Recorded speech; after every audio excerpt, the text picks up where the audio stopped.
Why pushing yourself creates resistance. Pushing yourself feels logical. If something isn't working, the obvious answer seems to be more effort, more discipline, more pressure, more control. So you push harder. You raise expectations. You tighten rules. You tell yourself this time will be different.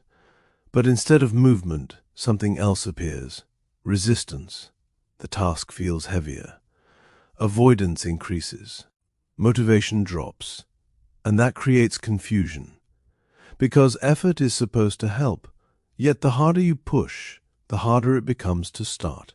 Psychologically, pushing sends a signal.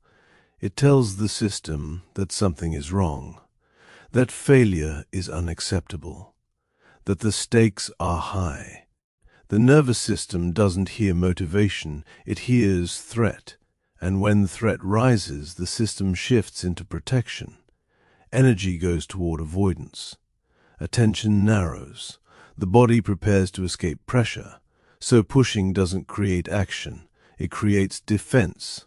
This is why forcing consistency often leads to burnout instead of progress.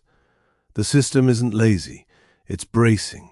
Pressure also changes how tasks are experienced. What was once neutral becomes emotionally loaded. The task starts carrying meaning.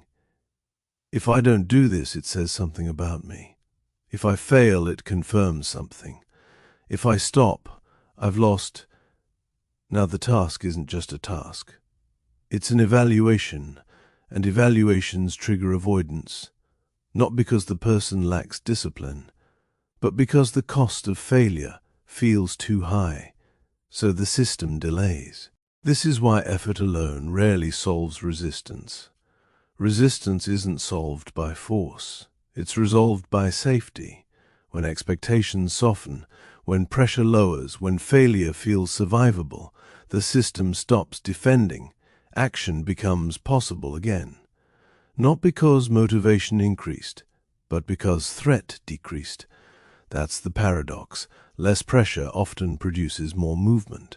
Progress doesn't begin when you push harder. It begins when the system no longer needs to protect itself. When action stops feeling like a test and starts feeling like an option. That's why sustainable change almost always feels gentler than expected. Not intense, not forceful, not dramatic, just possible. Resistance isn't a failure of will. It's information. It tells you that something about the way the task is framed feels unsafe to the system. When pressure rises, the nervous system prepares to defend, not perform. The defense can look like avoidance, or distraction, or exhaustion, not because you don't care, but because caring too much raises the stakes. This is why easing pressure often feels counterintuitive. It can feel like giving up, like lowering standards, like losing discipline, but psychologically it does the opposite. Lowering pressure lowers threat, and when threat drops, the system no longer needs to resist. Action becomes lighter. Starting feels possible. Movement returns, not all at once, but enough to continue.